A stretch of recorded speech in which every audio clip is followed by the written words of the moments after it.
Bon, on va parler des cinémas qui se préparent à rouvrir. Alors bon, patience, c'est le 22 juin, c'est pas tout de suite.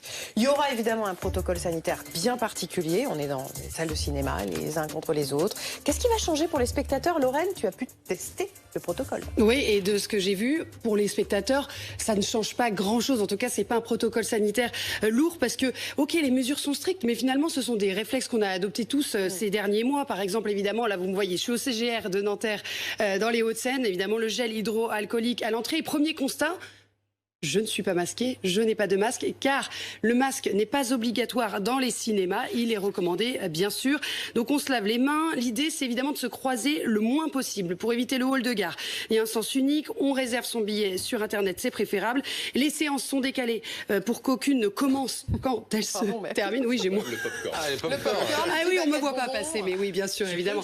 C'est pas négociable, le popcorn au cinéma, enfin. Et vous voyez, ça y est, dans l'intérieur C'est convivial. de la salle, voilà, 50% de la salle sera remplie. Vous pouvez évidemment vous mettre à côté en famille ou en couple, ça, il n'y a aucun problème.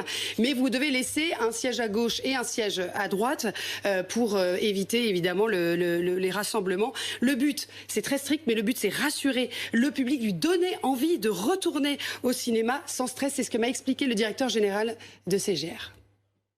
Ont soif de cinéma, sont en manque. Ben nous, on veut être prêts, on veut les rassurer, on veut qu'ils reviennent. Voilà. On veut absolument que les gens se sentent en sécurité chez nous. Et on espère vraiment que cette mesure-là, on sera aidé assez rapidement par le virus et que ça ne durera pas ça durera que quelques semaines simplement. C'est notre rêve.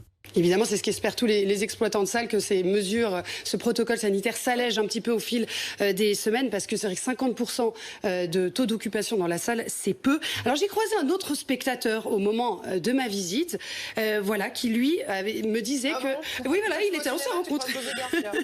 Toujours. Il est sorti du grand écran et avec toutes ces mesures, lui me dit le cinéma, ça reste un lieu de convivialité. Le cinéma, vous savez, c'est la convivialité. Donc, qu'est-ce qu'il nous reste? Les bars, et puis encore, on est dans les terrasses. Si jamais il pleut un peu, vous vous retrouvez trempé, en train de boire un café. Donc, le seul endroit où vous ayez une âme charitable qui vient vous toucher, vous donner des bonbons, un peu d'affection, des fauteuils confortables et un lieu de lien, finalement, voilà, c'est le cinéma. Alors pour lui, les bonbons, c'est gratuit. Peut-être. En tout cas, il y a une vraie envie de cinéma. Il y a eu 20 000 préventes en vue du 22 juin du côté de chez CGR. C'est pas facile à dire. Quel est le programme? Alors justement, le 22...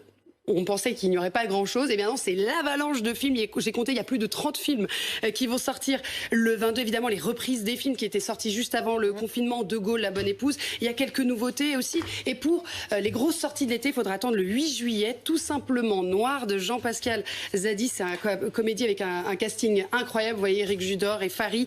C'est sur un acteur raté qui décide d'organiser la première grosse marche de contestation noire en France, en plein dans l'actu. Ah bah oui, dis donc, on est en plein dedans.